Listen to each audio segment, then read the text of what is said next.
Heart, set your mind at ease. Live your life and you'll be free. We're gonna rise, rise, rise. Keep on rising, rise. Ladies and gentlemen, get ready for tonight's Transfer Show. Sorry, everyone.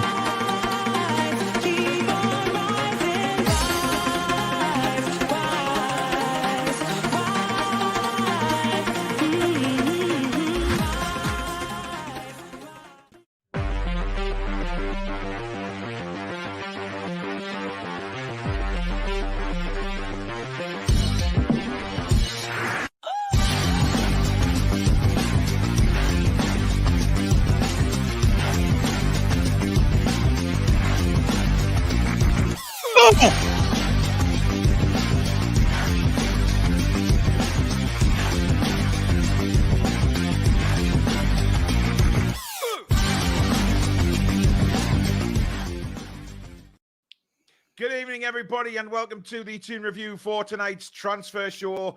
Of course, it is the first one building up to the transfer window, which opens in a couple of days' time. However, we are doing something a little bit different tonight with regards to the players that we are going to look at. One of them is certainly a possibility for January, and the rest are going to be who we can talk to in January, with a chance of signing in the summer on a free. So we're going to look at some of the bigger players who are available on free transfers as well.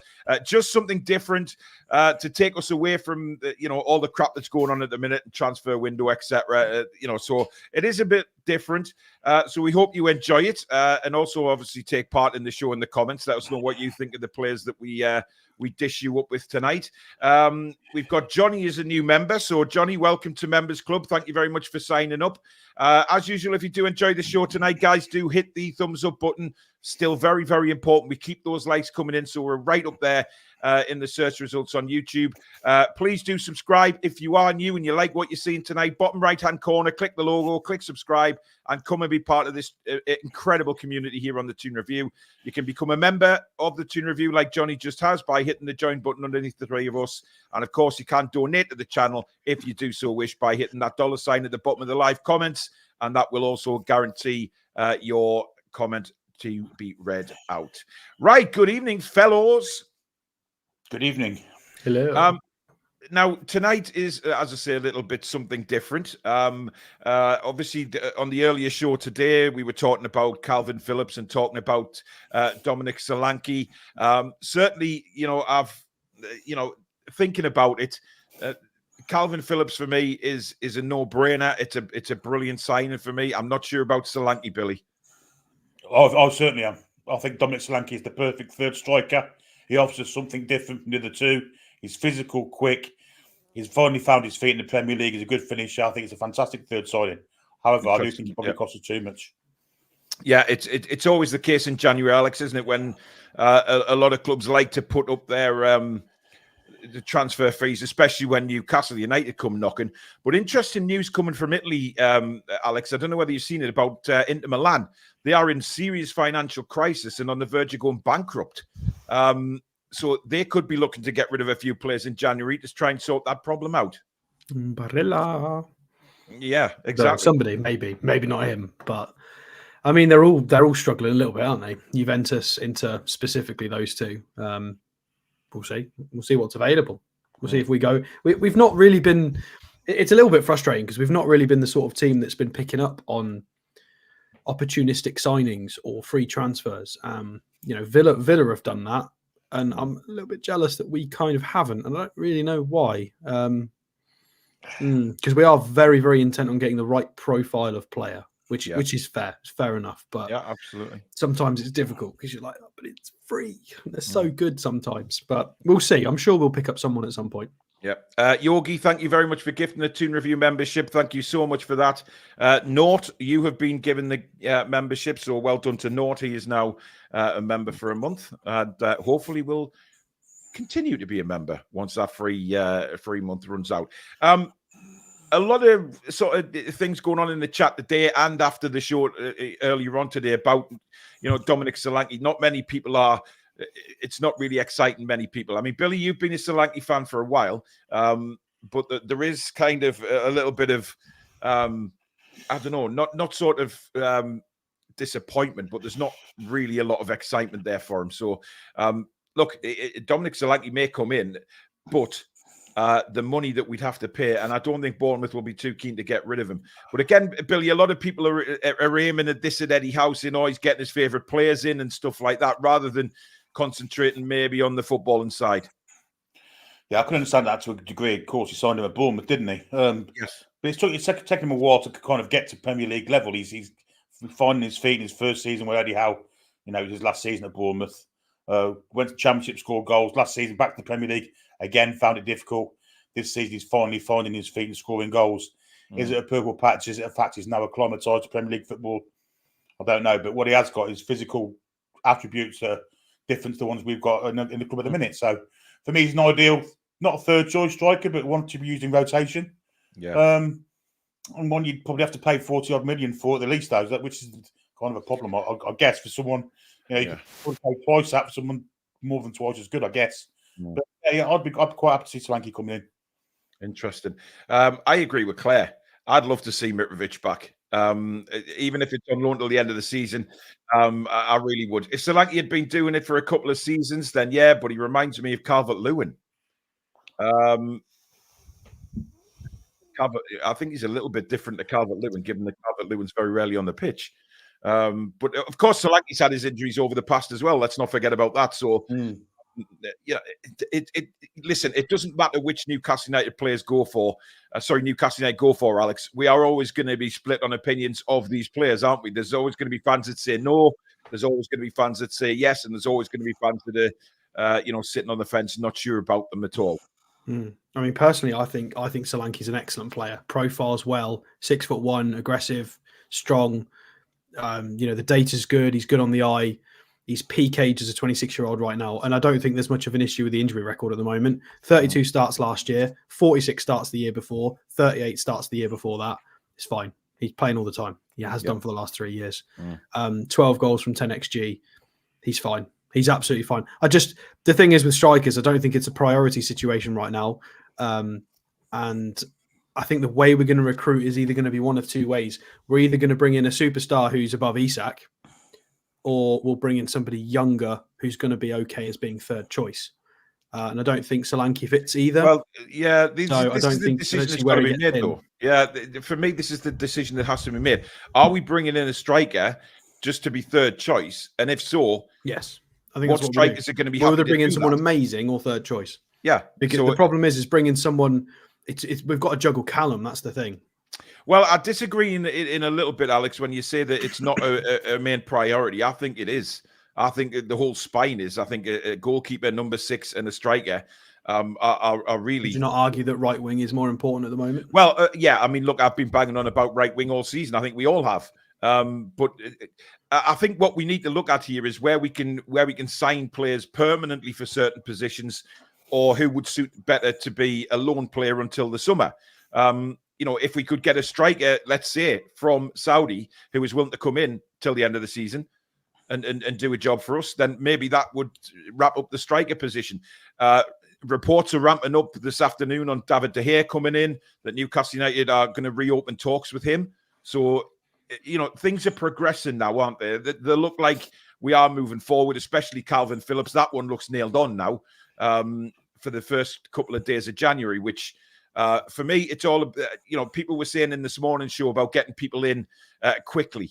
I don't think it's going to be like that in January. I think there'll be maybe Kalvin Phillips, for example, through the door early, but we will be probably all the way through till deadline day on this transfer window, trying to do deals. up until the last minute. I don't know what you guys think, but I just think that's the way January works sometimes, especially when clubs know that you're after players, and certainly when they know Newcastle United comes knocking. So it's going to be a very, very interesting January. Larry says, Mitro loves the club. Why would he say no? Paddy says, thank you for everything that you do. All the best for 2024. Thank you, Paddy. How many goals has Mitrovic scored this season? I don't actually know his stats in the Saudi league. I'm sure Alex can have a quick look. Snow Leopard says Mitrovic's ancient history. To hear Manu cast off. I disagree with him being a cast-off, Snow Leopard. 100% disagree. He couldn't come to an agreement with Manchester United.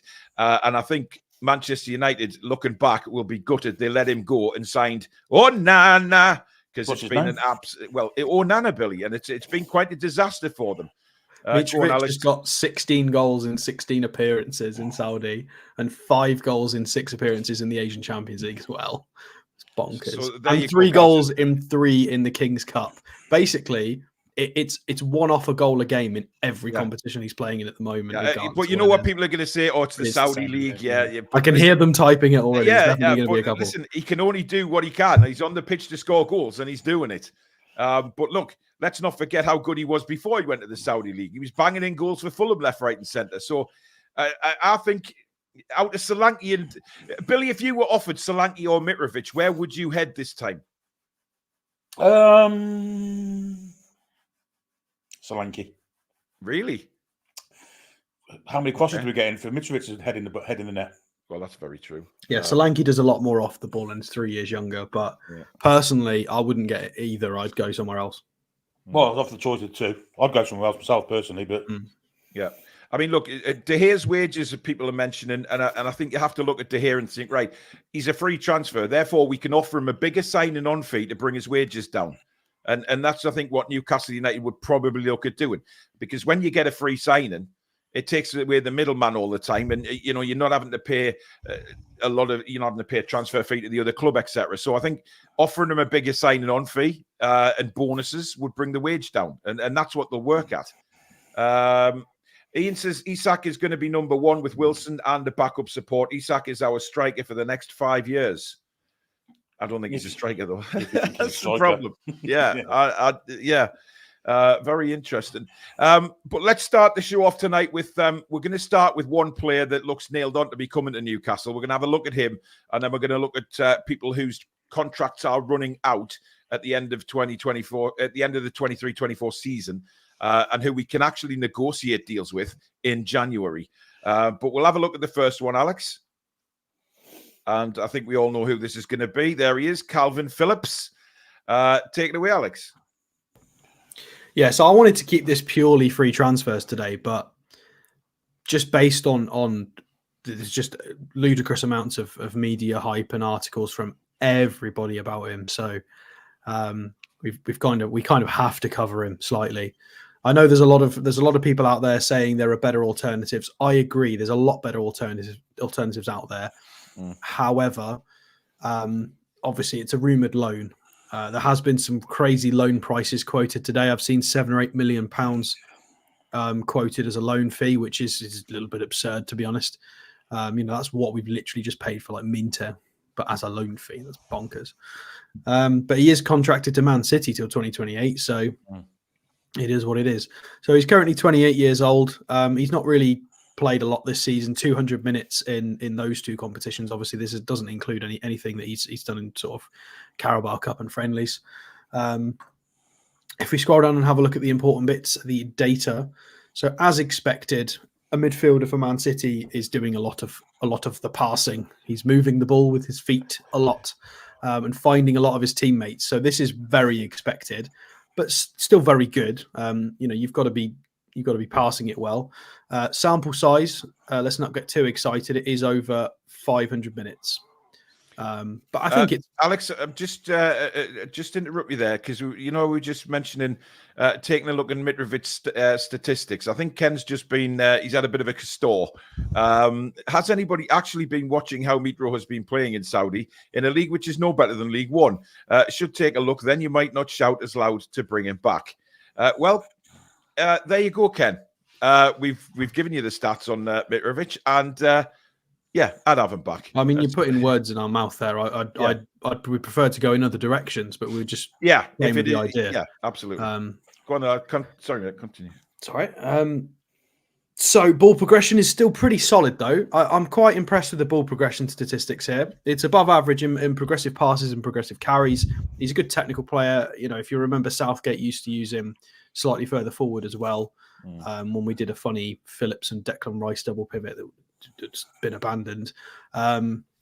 Defensive output is really, really high as well. I'm really impressed with the aerials won and the clearances. Very physically demanding. Physically impressive. Sorry, wrong words.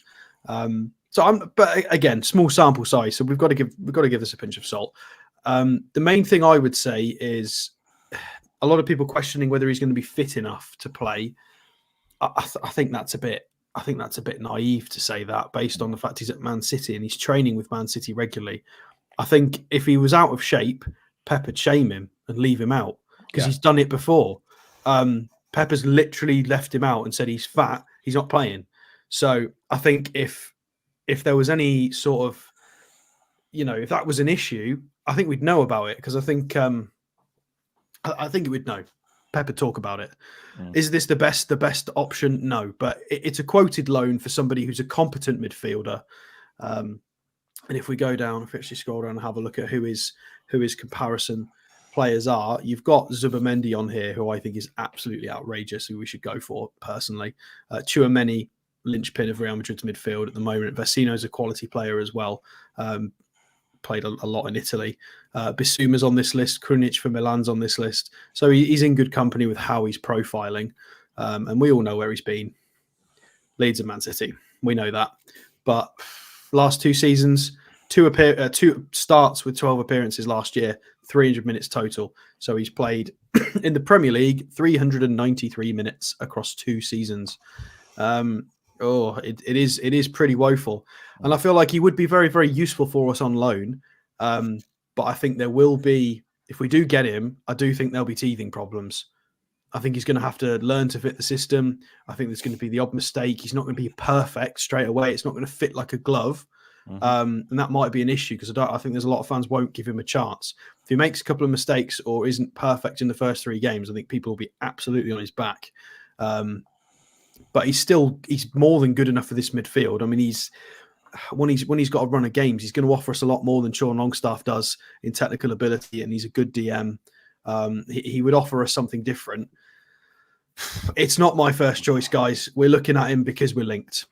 But if we get him, it definitely helps. It plugs a gap. It's a short-term option. Yeah.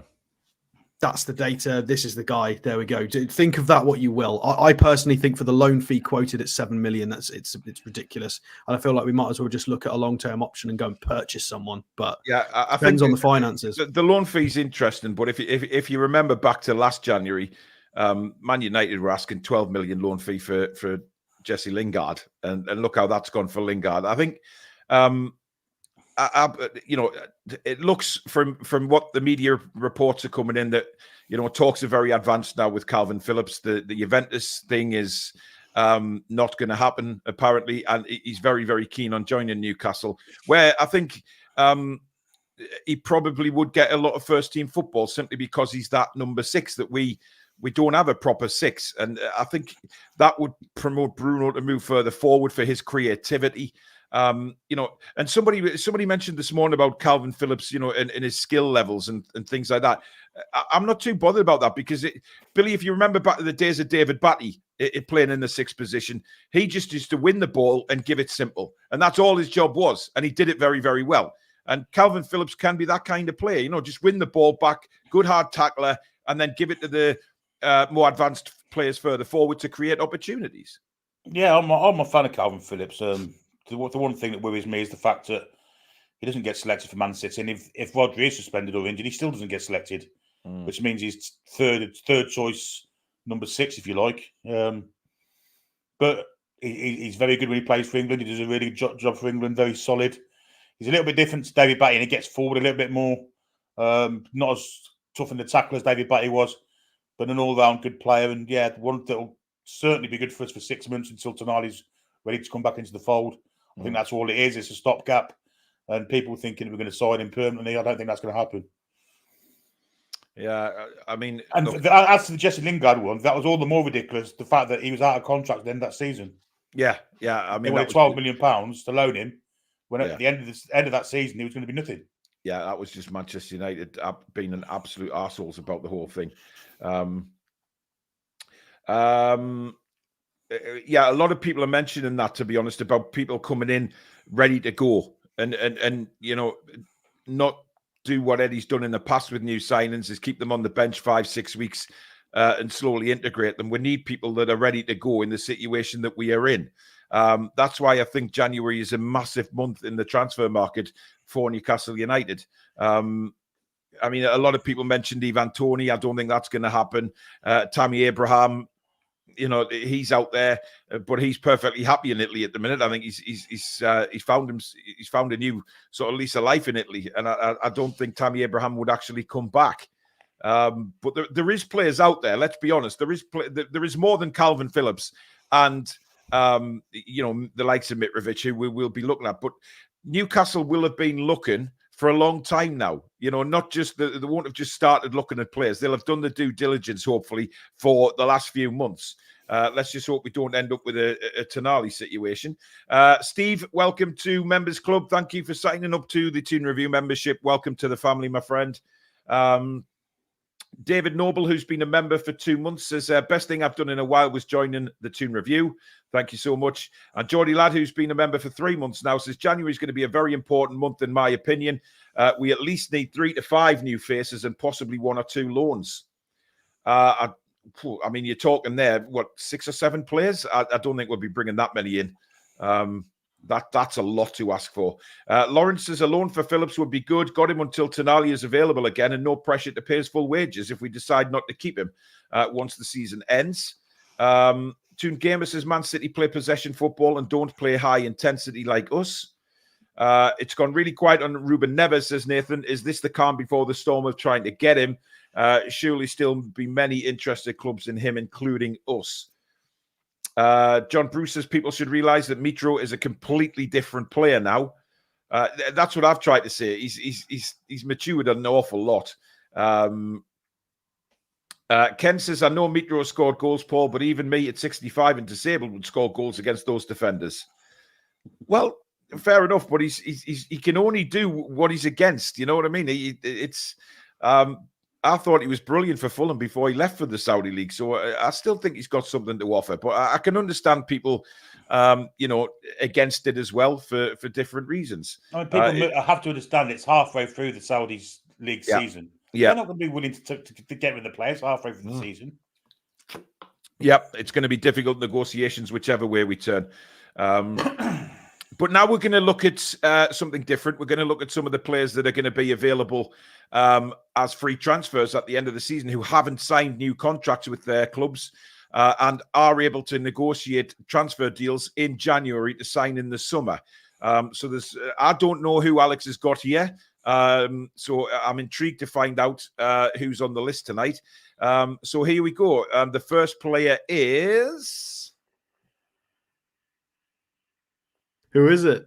Who's it going to be? Ooh. So we're going to pick from free transfer list. We're going to start with somebody on the top, and we're going to start with Mr. Piotr Zielinski. Yes. The Napoli midfielder, 29 years old. Let's go to his FB ref. So Piotr Zielinski from Ząbkowice Śląskie in Poland. Yep. So amazing player. A little bit older now, so this is an iffy one. There's definitely a lot of personal bias in me choosing this guy for a show.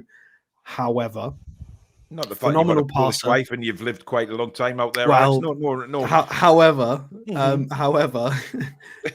did win the Scudetto last year with Napoli and was integral in that midfield. Yeah. Napoli were always the bridesmaids in that league for quite a little while. They had sort of Koulibaly in there. And a bunch of who was he? The Slovenian? Was he Slovenian? No. There was Hamšík as well was in there. They had a bunch of really good players, and they could never win it. And I thought Zielinski was going to be one of the guys who went for them to actually win the league, and he wasn't. He stayed and he was integral. He was very important. He's got a very high technical level. And again, his contract is expiring. I do feel like we should use the free transfer market in the summer to try and just bring in some extra experience, just an extra body. That I don't think there's any reason why we can't do that. We've not done it yet, and I would love us to. So we're going with Mr.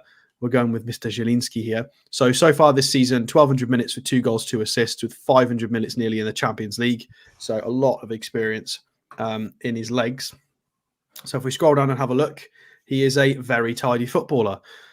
There's not much in the way of defensive contributions there, but this is somebody that's going to sit there and spray the ball about, very, very technically gifted. You're going to have to make sure that there's somebody a bit more physical next to him. He's not the physical guy. So, but passes really, really high. Ball progression's really, really high. Successful take-ons is above average. His shots total is very, very decent for a midfielder.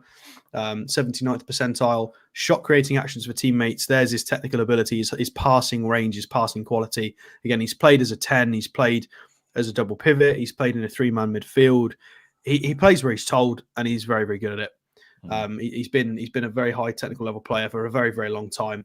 And if we go and have a look at who he's as good as, or who he profiles as more like, you can see what I mean by that. Gundogan, Modric, Angel Gomez, Barella, Odegaard. He's not the most physical guy, but he can pull strings. He pulls all the strings. He's that sort of player. He's very, very technically gifted. And I don't feel like we've got that in our passing locker at the moment. And for people saying I'm not looking at a 6, we're just looking at people who are available. I'm sorry that the first 5 free transfers aren't natural 6s. This isn't looking at January, guys. I did stipulate that at the start of the show. We're doing something a little bit different just to move away from the pressures of what's going on now, having a look at what's going to happen in the summer. So, we can look forward a little bit. So there's no reason you can't necessarily get someone in January for a cut price fee if the club want a bit of money. Not necessarily Napoli, but there are situations where it makes sense. Because we have to. He's not the Polish Sean Longstaff. No. Sean Longstaff wishes he could have nearly 5 shot creating actions. Yeah, when you've got a player there with more green than what's in Ant Acid's loft, he's a good player. I tell you what, just for I feel like this is going to be beneficial for everyone. You're going to compare them here. I'm going to compare them. Yeah. So just to reiterate, guys, this is looking at players that we can start negotiations with in January for potentially free signing them in the summer. So we're doing something a little bit different. Obviously, building up to the transfer window, we will have plenty of transfer shows coming up during the whole window as we get linked to more and more players. Sorry, Alex, go on. So you can see the stark contrast there. Sean's got more in terms of clearances, blocks, interceptions. I mean, tackles are pretty much the same, to be honest. And then you can see passes attempted, shot creating actions, and all kinds of ball progression. Is this one here? Is Zielinski? He's a far better technical player, and he's one of the reasons why we bought Tonali, because we needed somebody to do Sean Longstaff things, but a lot better. So maybe we don't need a guy like this when we've got Tonali. Maybe long term it's not the best idea, but it depends what we want to do long term with certain players. But as a free transfer option on maybe a shorter contract, who knows? The age profile isn't great, but I think he's absolutely incredible, and I don't think it hurts to pick up one of this profile. I understand, there's people talking about the age profile of the squad. I agree, but most of our recent recruitment has been between the ages of 23 and 25, 26. Well, for me, there's nothing wrong with bringing a bit of experience in, Alex, because the odd player of this age isn't an issue, as long as it's not all the time. You've got to make sure generally it's okay, and you can look at his record here. He's always available. 33 starts, 32, 26, 27. He's always available, plays all the minutes. He's always battling for European spaces in Italy. And he got his Scudetto last year with 37 appearances, 27 starts. He got 8 assists, 3 goals. I mean, look at the numbers. He's putting up the numbers. He got 18 goal contributions in his peak year. He got 11 the year after that. If I can count, he got 12 last year in the Scudetto. He's on 4 this year. He always 11, puts Alex. up good numbers as well. Is that 11? Can I count? It is 11. I can't count. So's the one before. It's the bright lights. It's the bright lights, I promise. So he's putting up really, really good numbers as well. It's definitely there. In terms of here he is. BMG Sport. I had a little look. They're all Polish. We don't really know anybody. 86 caps for Poland with 10 goals. The guy has so much experience. Again, contract expires June the 30th, 2024, so he's going to be available. He's also got a bunch of experience at youth level as well for Poland. He's Is played he everywhere. linked with anyone at the minute, Alex? Does it tell you if he's linked to somebody? Not that I've seen. No, there's nothing that tells me on transfer marks.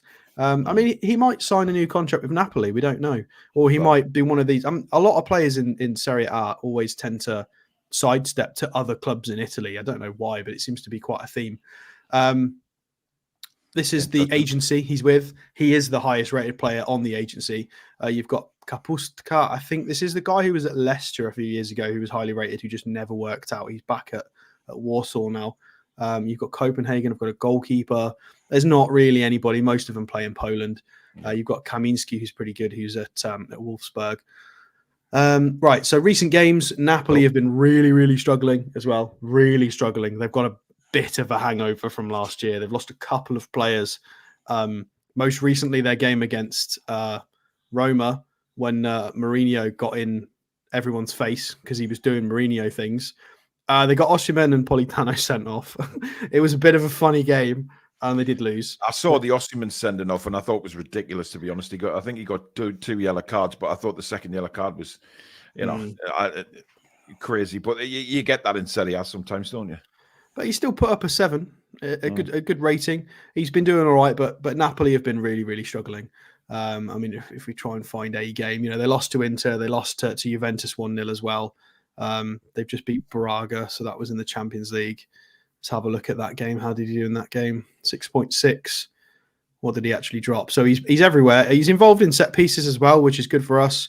So he dropped 90% passing accuracy, fairly reasonable with his dribbles and physical contribution, a little bit quiet. But again, more of a metronome. He's definitely not that physical presence. Again, you've got Lobotka, you've got Frank Anguissa in midfield as well, who's a bit more of a tank. So he's not going to be the physical guy. But I really like him. I think there's a lot of personal bias in there, and I think there's probably a lot of better options. However, he's free, and it's, we could do with someone of that profile at some point, maybe. Yeah, Billy, what do you make of him? Yeah, Carmen, head with experience. I mean, I won't be against that kind of signing at all, whether it be him or someone else. Yeah, I think you've got to get that blend of youth and experience, and I think he would be certainly one of the experienced ones. Lewis says, did anyone see Sean Casey linking us with a move for Jordan Henderson? Apparently, he's very keen on a move back to the northeast.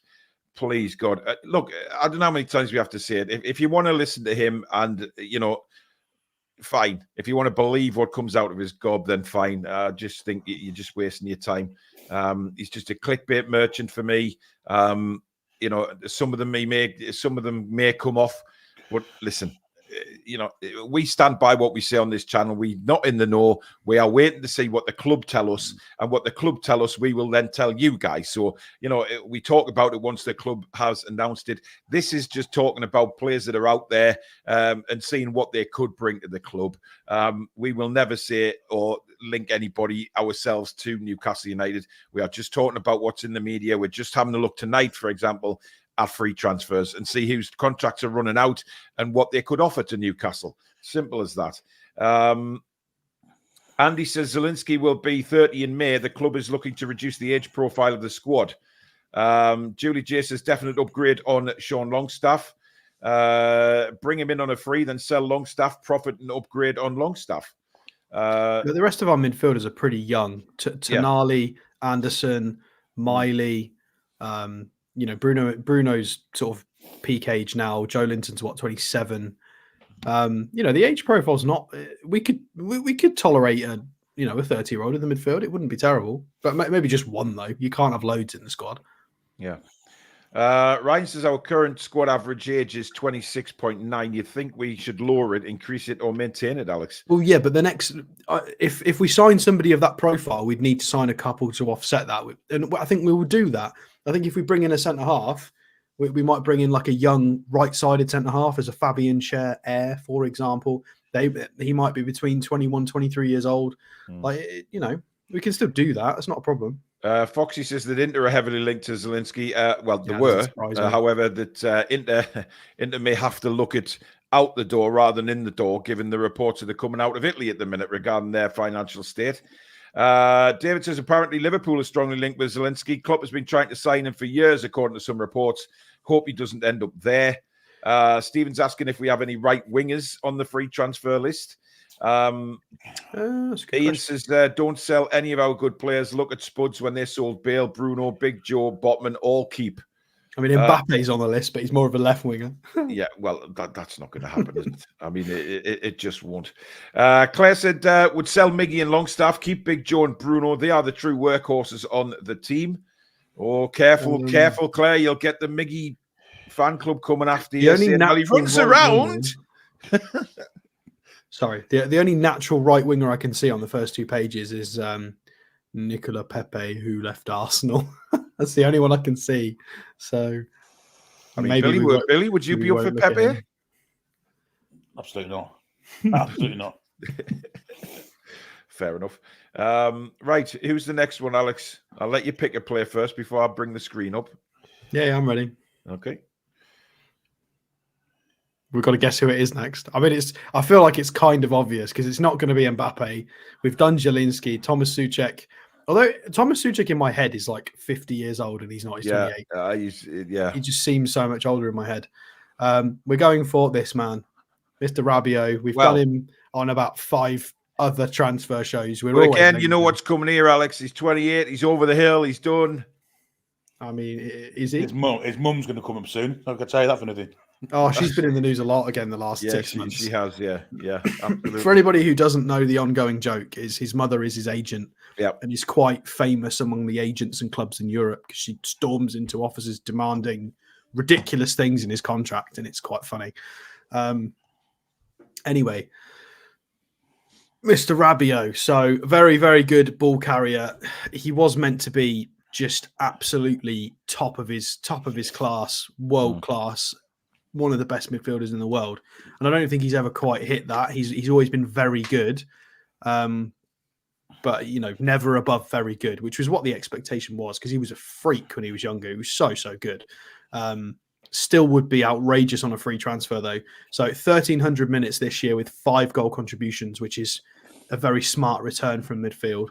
15 appearances. Let's go down and have a look at the important bits. Derek, I think you're smoking something there. Like, what about selling Bruno to finance 3 elite signings? Then when we improve our FFP, buy him back. We may not have a choice on that come the summertime, so it's not beyond the realm of possibility. Interesting. Sorry, Alex. Go on a minute. Yeah, it's outrageous. Very much when he gets the ball, he's trying to do stuff with it. Only 40 passes attempted per game. With mediocre completion rate, but again, he's always trying to do dangerous things. He's always trying to take people on. He's very much a ball carrier. His progressive carries are very, very high, 2.5 per 90, and his successful take on rate's reasonably good as well. Well above average. Defensive contributions are really tidy, good in the air, physical. It's something that Eddie Howe looks for in the profile. High tackle rate. How tall is he? He's over 6 foot, I'm pretty sure. Yeah, 6'2".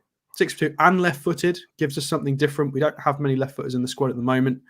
And in terms of output here, shot-creating actions are nice and healthy at 2.67, above average, 1.5 shots per game. Just really, really tidy metrics. Really, really useful. We can, in fact, let's put him against Sean. Sorry, Sean. Sean's getting absolutely battered today. I do apologise, but...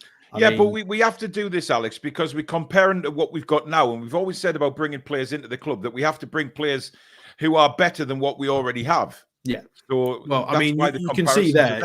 Sean's red, guys. So, I mean, he's better at everything pretty much. I mean, marginally in the passes and the blocks. And then Rabiot profile's better in everything else. He gives us a bit of energy, gives us physicality. He's got a higher technical level. I think the only thing going against him, he's a couple of years older. Well, 3 years older, which... yeah, that's not great.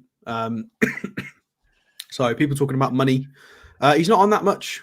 He's okay. I take that back. He's on quite a lot.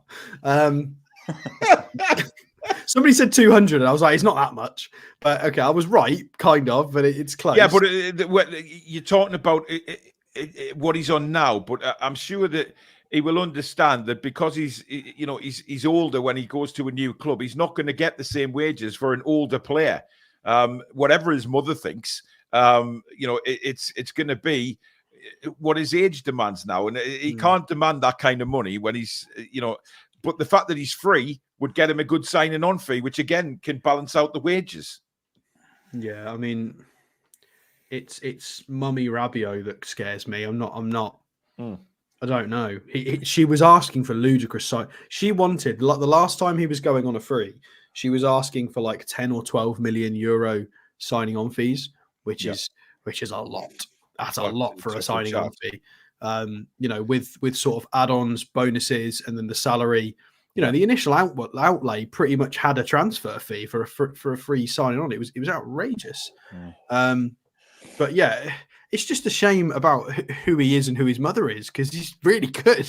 Everything's perfect. It's just, well, we've noticed that when we have looked at him before. I mean, Billy, what's your thoughts on Rabiot? Because there's his career to date. I mean, that's pretty outrageous. Yeah, excellent player. He is an excellent player, but negotiation wise, I think it'd be tough to get him for kind of money we want to pay for him. It's his last big move. His mother will be trying to kind of capitalise on that. Yeah, she's bad enough when it wasn't his last big move. So. Yeah, I think financial kind of restraints will stop us from getting him on a free. Yeah, it looks that way. We do have to do a show on who we're releasing at the end of this summer, because it's quite a lot. Yeah, there's a lot of contracts coming to an end, and the Adidas deal kicking in, plus players going. This might not be as much of an issue as we're making out, and plus I think there will be new contracts for some of the bigger players. What's Bruno on now with this new contract? He could be on 200 for all we know. We don't know that. So we'll have to wait and see. I like that. So what Larry Strawberry's just said, Amanda will sort Mama Rabiot out. Can you imagine those two going head to head discussing a contract? Doesn't have to say Rabiot, is it? It's well, sort Rabbit out. Yeah, Amanda doesn't need a rabbit. I think Rabbit's the buzzword there. Yes. Very Billy, for fuck's sake. On a serious note, Amanda Staveley, going in with Rabiot's mother for a head-to-head. I mean, I'd love to be a fly on the wall for that, to see them negotiate a contract, given what she's asked for in the past. Brighton have gone 1-up, by the way, against Tottenham. So that's interesting. Tottenham with a chance of getting back in the top 4 tonight. Pedro with an amazing assist, apparently. A player that was heavily linked. I thought he played for us. I thought we signed him. Well, according to who was it said that? Was it? It was Fabrizio, wasn't it? It said that. Yeah, and someone else. Julie J, we're not getting into that sort of thing, right? I mean, you think of me, Dad, whatever you like. Ian A, who's been obviously one of our mods as well, member for 17 months. That could be good. PPV and help effort. There's too many. Pay-per-view. Right, okay. Thank you. Amanda against pay-per-view boxing match. Well, yeah, that could be quite good. Rabiot for me, listen, I've been a fan of Rabiot since he was at PSG. I think he's a very, very good player. I think he's got completely the wrong representation in having his mother on board, because she is probably denied him really good things in life because of the contracts that she negotiates for. Why can't he just negotiate his own contract? He's 28-year-old. He's not a kid. I can understand agents here and there, but I think having parents as agents is a wrong move. Big no for me. Julie J says she's just trying to bring humour to the channel. I know what your humour's like, Julie. That's the problem. I think that's my role in the actual channel, Julie. Yes, and Billy gets told off a lot for some of his humour, although he is very much the humorous one on the channel. But given the comments that we've had in today from the previous show, we're all just a bunch of negative arseholes. Honestly, it just beggars belief. People that don't know us, have no idea who we are, decide to come up with crap like that. But the thing is, right, these people who leave these comments, you find the comments coming back on more videos, and you think, well, if that's your thought, you're watching every single show. You know what I mean? If you can be positive about losing away to Luton at home to exactly, then you're a bit of a knobhead. Yeah. You're not allowed to, Billy. You're not allowed to say anything naughty against Newcastle. You get a big smacked bum. C15 Rise says, big up the panel. I'm positive we get through this month. C15 Rise, I want some of what you're drinking, matey, because you are the inspiration on this channel to keep us going. Because every time you come on, it's a positive comment, and it's like, sod it, life is still good. We are still Newcastle United. We are still going to be the greatest and massive and huge and the best club in the world. And I love it. I love the optimism. So I do have something nice as well, because Kev's just reminded me with that comment. We can have a little look at Minte and Miley once we've done the last player, if you want, because we did say we would have a look at them in a more relevant show. So yeah. But of course, Minte is going to the AFCON as well. So let's not forget that. So yeah. I'm terrified of that because, well, for anybody who's not watched the African Cup of Nations before, the early rounds, the tackles are well, even the referees don't get the time right in the AFCON, do they? I mean, they're all over the shop. If you've not watched AFCON, if you're from abroad or even from the UK and you've never really gotten into the AFCON, watch the AFCON. It's amazing. It's absolutely amazing. You'll know exactly what I mean. Yeah. Please watch it. Yeah. By the way, I'd just like to point out, Steve made the comment there, Sunderland season ticket holders have been offered an extra 2 tickets for the derby, which means they have failed to sell out and are having to offer extra tickets to season ticket holders. You call yourself a big club, Sunderland. You cannot. You complain about 6,000 Newcastle fans getting tickets when you can't sell out the derby. Now, who's the big club here? You're always saying that we're a massive club and we's keys are these keys and super duper computers and all of this crap, but you can't sell out for a derby. That is shameful. Absolutely shameful. And you're now having to say to your season ticket holders, oh, go on, have an extra 2 tickets because we're crap and we can't sell out. Pathetic. There you go, anyway. Have we got another player, Alex? We have. We've got one more. Okay, here we go. Who is it going to be? I mean, to be fair... Hang on. Let me have a look. Look at this. So it's out of those that are on the screen right now, yeah? Yes. Okay. It won't be fucking Hannibal because he's shit. No, I've actually looked at him. He's not bad. Oh, God. But he's not the one we're looking at. Well, Josh Da Silva's a cheeky outside shout. Injured, 25, but very... I don't think he's able to step up to what we want at the moment, but he's still a decent player. But I wouldn't Barco. It is Valentin Barco. It is this young man, left midfield. He's a fullback / left midfielder. Oh, here he is. Another for Boca Juniors. So a little bit of an outside shout. I always like to throw a South American in there somewhere because it's always fun to go to Argentina or Brazil. Yes. So 800 minutes in the top flight with 1 goal, 1 assist. And... Andrew DB, half of my family are Sunderland fans. Half of them on my mum's side is Sunderland, my dad's side Newcastle. Obviously, that day, my mother's already started bantering us about the game. And, you may see me disappear off camera for various moments as we score loads of goals past them just to rub it in their face. But there you go. Sorry, Alex. Oh, he makes it very clear. I've been to Paul's house. When he goes to wash his hands in the bathroom, on the floor is a Sunderland shirt that you can stand on to wash your hands. It's amazing. Anyway, Libertadores, 600 minutes, 1 goal, 1 assist. Let's go down and have a look at the important stuff. I mean, Yogi, thank you for gifting another membership. That's gone to Sean Taylor. Thanks, Yogi. He's Yogi. He's 5'6". Who, Yogi? Well, no, Badcore. I mean, Yogi might be as well. But I'm a little bit concerned by how small he is. It doesn't mean he's not going to work. But obviously, the fact that we tend to go for the sort of left-sided defensive players, Eddie Howe's very much gone for height and aerial prowess. So this is a bit of a stab in the dark, really. But never mind. Still 19 years old, left-footed, fullback / left midfielder, very much a Lewis Hawley kind of profile. So if we end up not going that direction, great, another one to sit on the bench. Well, we go, yeah. So data, just be aware this is not comparing him against the top 5 leagues in Europe. This is the men's next 14 competitions. So this will include the Portuguese top flight, the MLS, other leagues like that. So take the green with a pinch of salt. It's more about the actual per 90 numbers, which are still very impressive. 5 progressive passes per 90, 3 progressive carries. So very, very decent in terms of ball progression. The take on success rate is stupidly good, nearly 2.6 per 90. So it's nearly 3 times he beats his man per game, which is really, really solid. As a fullback as well, that's pretty mental.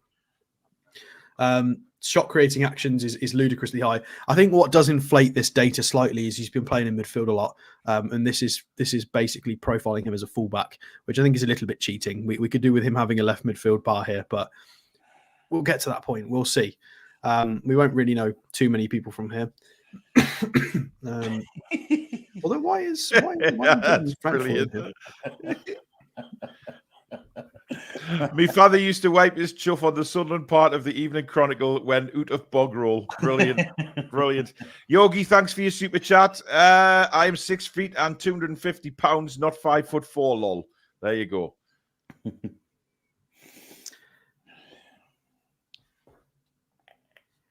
Place of birth, 25th of May. Have they made an oopsie? I've never heard of that place before, I have to say.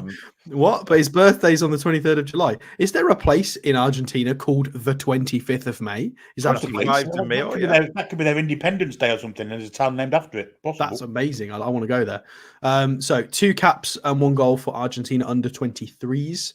He's saying he's a left midfielder here. We will go and see where he's played. So you can see it's pretty much very Lewis Hawley in terms of where he's been playing for his club. 13 million rated transfer value. His contract expires in December of 2024. So technically not in the summer. So it might have cheated a little bit on this. I do apologize. But he's still a free agent next year. That wasn't a lie.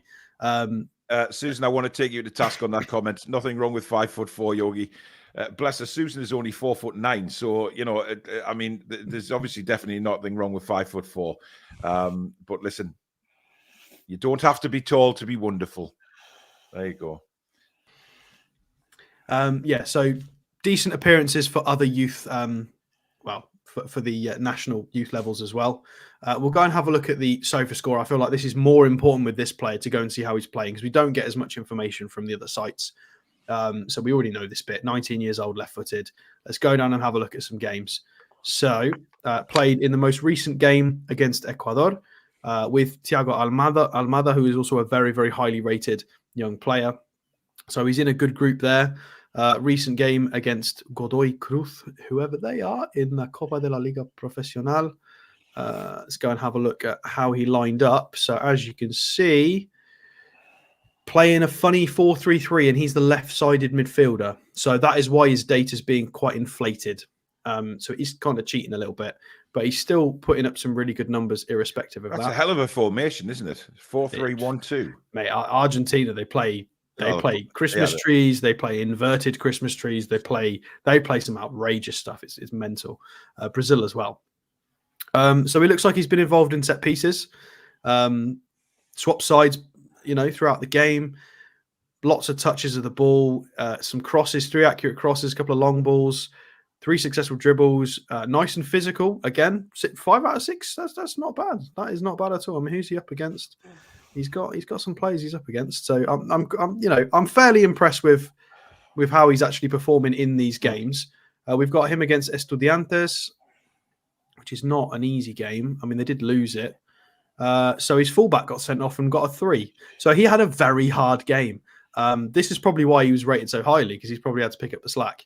I didn't watch the game, so I might be misdiagnosing that. But the fact he's got a yellow card, which you don't normally see them give 7.4s and a yellow card. What point in the game did that happen? Do we know? It was detailed very early, very, very early. So he's had to 14th minute. So he's had to do a lot of work in that game.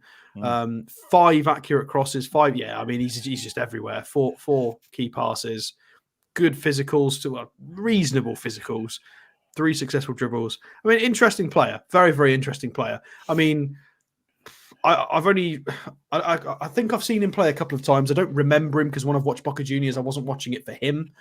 He's been a name that's been around a little while anyway for sort of football games. But very much everything I'm looking at, sort of Argentinian Lewis Hall in my head. It's just in my head.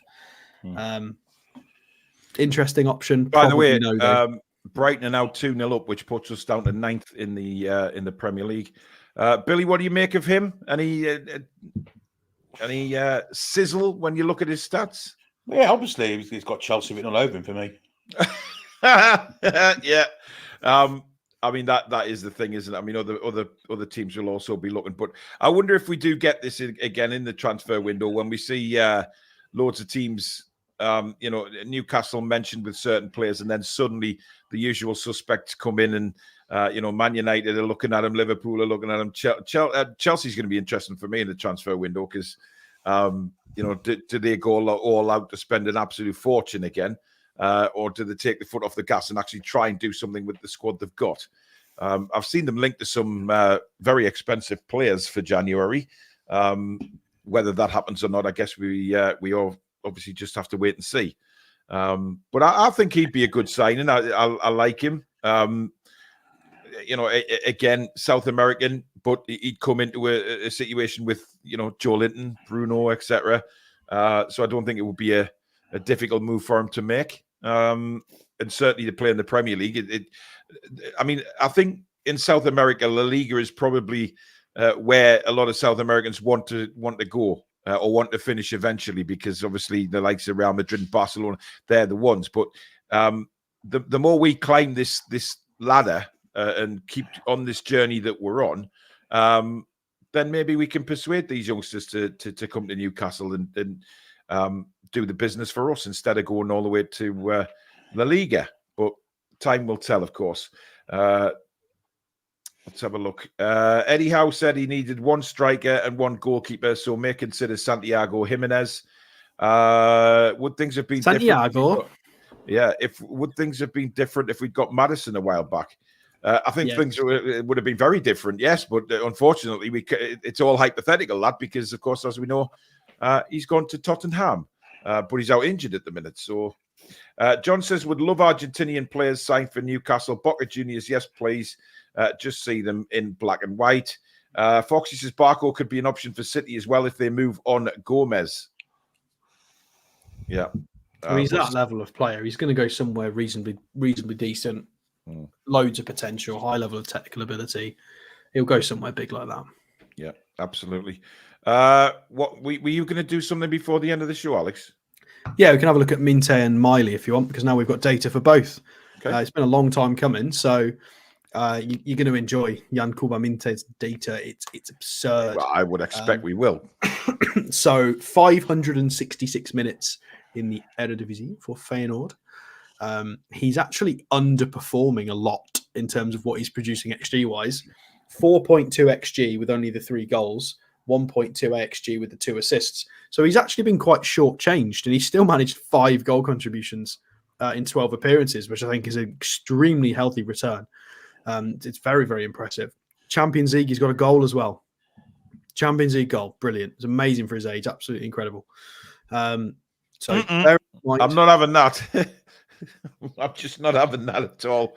I mean, we are going to compare him to Almiron, so you will you're going to cry when you see this. So here's his data for men's next 14 competitions. So bear in mind, this is not against the top 5 leagues. This is not comparing against players from the Premier League, La Liga, the Bundesliga, stuff like that.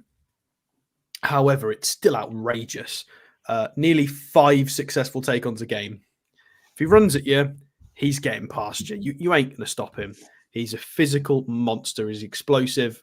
We looked at videos and stuff of him before he joined from his time in Denmark, and he was just like a mini Usain Bolt. He was absurd. The explosiveness was just freaky. You can see it here. 9 progressive carries per 90, nearly 5 successful take-ons. The boy's he's just an absolute raw talent, and his defensive metrics are absurd as well. 3.5 tackles per 90, stupid. He's got the aerial, he's winning the aerial duels as well. Shot creating actions for teammates, 6.8. So he's allowing other teammates in his team to have nearly 7 shots a game because of stuff he's doing for them. That's amazing. He's getting 4 odd shots off a game himself. So him being on the pitch is getting you what, 11 shots? He for what he's providing for other players and what he's doing himself. 11 is just coming from him alone. Like when you look at match statistics, sometimes teams only have 11 shots. He's causing 11 shots on his own on average per match. It's absurd. The kids, you can see why we bought him. Like the scouts were well and truly on the money when they bought this kid because he's incredible. Let's do it. Let's click Miggy. Oh dear. It's so good.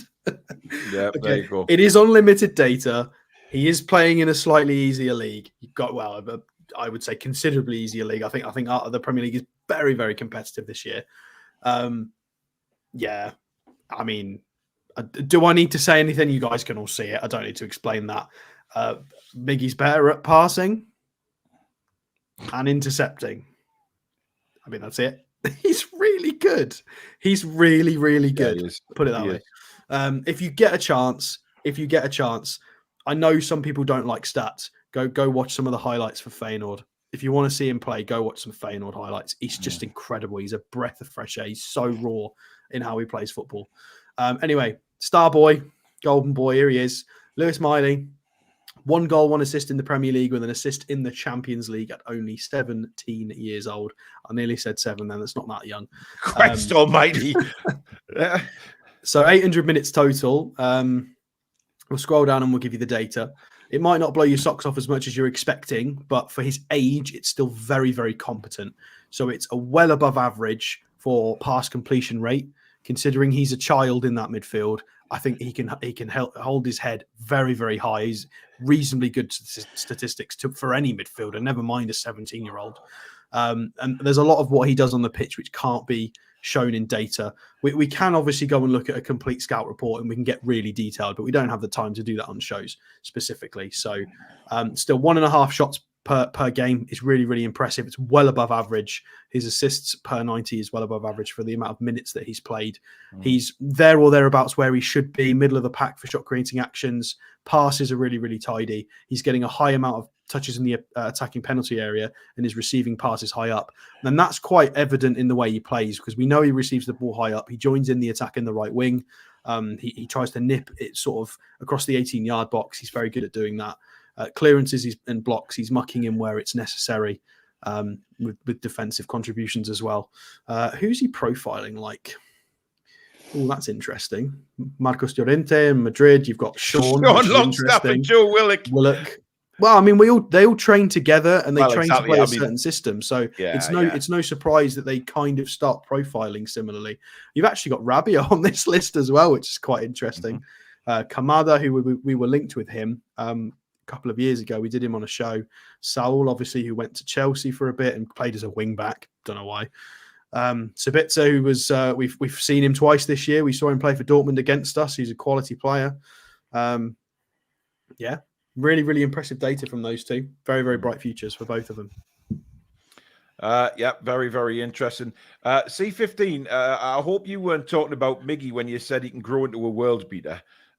Please tell me you were talking about Mint there, because I've seen some comments in me time, but that one is very interesting. But I think you were talking about Mint there, and I hope you were, because he is going to be Mint. See what I did there? But there you go, guys. Some interesting names to have a look at, and just giving you. Michael Burgess just mentioned. I'm really sorry, I forgot Garen Quall.